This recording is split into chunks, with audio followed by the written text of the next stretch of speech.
ओम श्री शक्ति नमः। ओम श्री शक्ति नमः।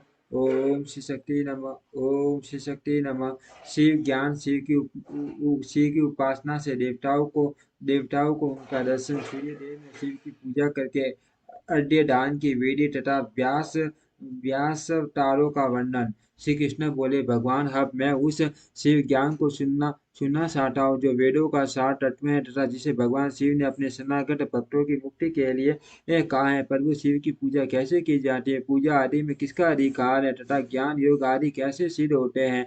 उत्तम व्रत का पालन करने वाले मुनिवर, ये सब बातें विस्तार पूर्वक बताइए। उपमन्यु जी ने कहा, भगवान शिव ने जिस वेदोक्त ज्ञान को संक्षेप करके कहा है, वह शैव ज्ञान है। वह निंदा स्तुति आदि से रहित तथा श्रवण मात्र से ही अपने प्रति विश्वास उत्पन्न करने वाला है। यह दिव्य ज्ञान गुरु की कृपा से प्राप्त होता है और अनायास ही मोक्ष देने वाला है। मैं उसे संक्षेप में मैं ही बताऊंगा, क्योंकि उसका विस्तार पूर्वक वर्णन कोई कर ही नहीं सकता। पूर्व काल में महेश्वर शिव सृष्टि की इच्छा करके सत्य कारणों से नियुक्त हो स्वयं ही अव्यक्त व्यक्त रूप में प्रकट हुए। उस समय ज्ञान स्वरूप भगवान विश्वनाथ ने देवताओं में सबसे प्रथम देवता वेदपति ब्रह्मा जी को उत्पन्न किया। ब्रह्मा ने उत्पन्न होकर अपने पिता महादेव को देखा तथा ब्रह्मा जी के जनक महादेव जी ने भी उत्पन्न हुए ब्रह्मा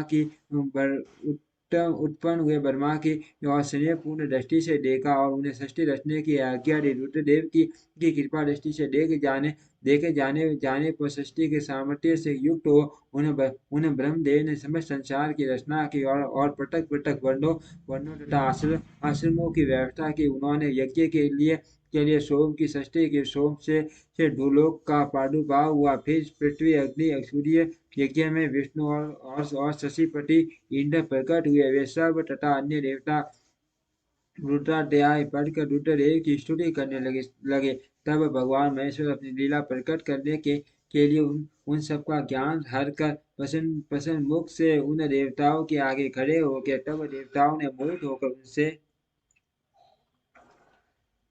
पूछा, आप कौन है। भगवान रुद्र बोले, श्रेष्ठ देवताओं, सबसे पहले मैं ही था। इस समय भी सर्वथा मैं ही हूँ और भविष्य में भी मैं ही रहूंगा। मेरे सिवा दूसरा कोई नहीं है। मैं भी अपने तेज से संपूर्ण जगत को तृप्त करता हूँ। मुझसे अधिक और मेरे सम्मान कोई नहीं। जो मुझे जानता है वह मुक्त हो जाता है। ऐसा कहकर भगवान रुद्र वही अंतर्ध्यान हो गए। जब देवताओं ने उन महेश्वर को नहीं देखा, तब वे साम वेद के मंत्र द्वारा उनकी स्तुति करने लगे।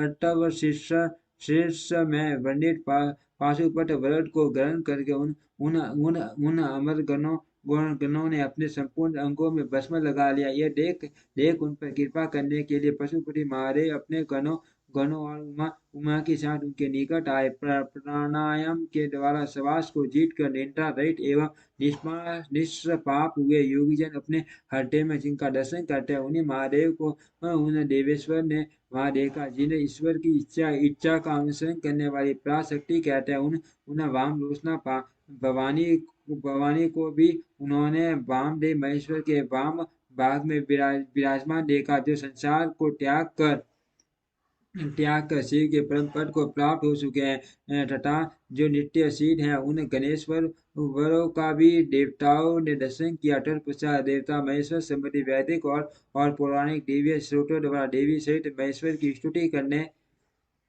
लगे। तब वृषभ ध्वज महादेव जी भी उन देवताओं की ओर कृपा पूर्वक देख कर अत्यंत प्रसन्न हो स्वभाववत मधुर वाणी में बोले, मैं तुम लोगों पर बहुत संतुष्ट हूँ। पूर्ण प्रार्थनीय एवं पूज्यतम भगवान वृषभ ध्वज को अत्यंत प्रशंसित जान देवताओं ने प्रणाम करके आदर पूर्वक उनसे पूछा। देवता बोले, भगवान, इस भूतल पर किस मार्ग से आपकी पूजा होनी चाहिए और उस पूजा में किसका अधिकार है, यह ठीक ठीक बताने की कृपा करे।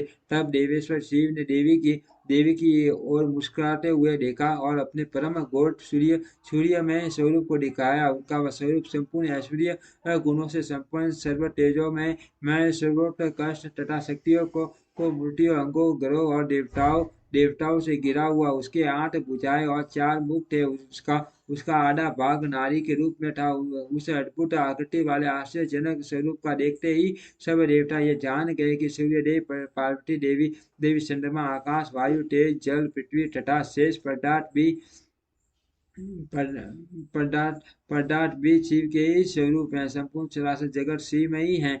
परस्पर ऐसा कहकर उन्होंने भगवान सूर्य को अर्घ्य दिया और नमस्कार किया। अर्घ्य देते समय वे इस प्रकार बोले, जिनका वर्ण सिंदूर के समान है और मंडल सुंदर है, जो सूर्यवन के समान कांतिमान आभूषणों से विभूषित है, जिनके नेत्र कमल के समान, जिनके हाथ में भी कमल है, जो ब्रह्मा इंद्र और नारायण के भी कारण है, उन भगवान को नमस्कार है। यो कह उत्तम रत्नों से पूर्ण सुवर्ण कुमकुम कलश और पुष्प से युक्त जल सोने के पात्र में लेकर उन्हें उन देवेश्वर को अर्घ्य दे और कहे, भगवान आप प्रसन्न हो, आप सबके आदि कारण है, आप ही रुद्र विष्णु ब्रह्मा और सूर्य रूप हैं। गणों सहित आप शांत शिव को नमस्कार है, जो एका जो जो एकाग्रसित हो सूर्य मंडल में शिव का पूजन करके प्राप्त काल, मध्य काल और सारे काल में उनके लिए उत्तम अर्घ्य देता है, प्रणाम करता है और इन्हीं सर्व सुकर श्लोकों को पढ़ता है, उसके लिए कुछ भी दुर्लभ नहीं है। यदि वह भक्त है तो अवश्य अवश्य ही मुक्त हो जाता है। इसीलिए प्रतिदिन भी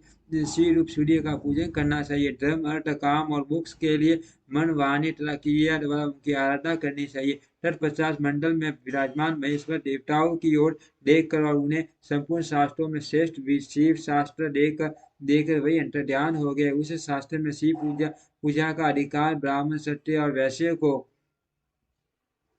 दिया गया है।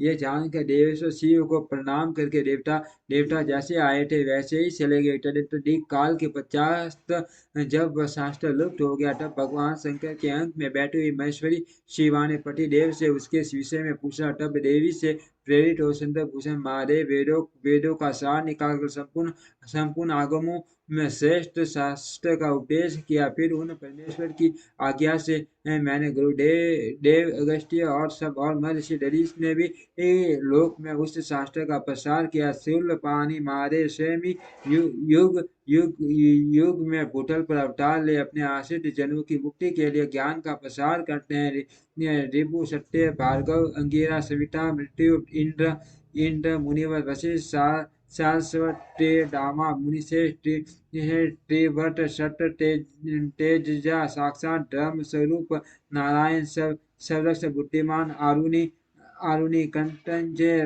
भरतध्वज श्रेष्ठ विद्वान गौतम बास सर्वा मुनि पवित्र सूक्ष्मायनी तन बिंदु मुनि कष्ट कृष्ण शक्ति साके प्रासर उत्तर जातु कन्या और साक्षात नारायण स्वरूप कृष्ण द्वैपायन मुनि, ये सब व्यास अवतार हैं। अब कर्म से कल्प योगेश्वर का वर्णन सुनो। लिंग पुराण में द्वापर के अंत में होने वाले उत्तम व्रतधारी व्यास अवतार तथा योगाचार्य अवतारों का वर्णन है। भगवान शिव के शिष्यों में भी जो प्रसिद्ध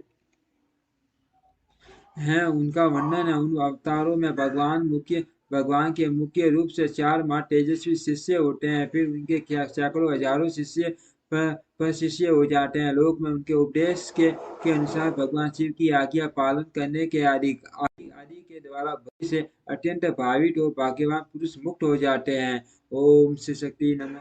ओम श्री शक्ति नमः। ओम श्री शक्ति नमः।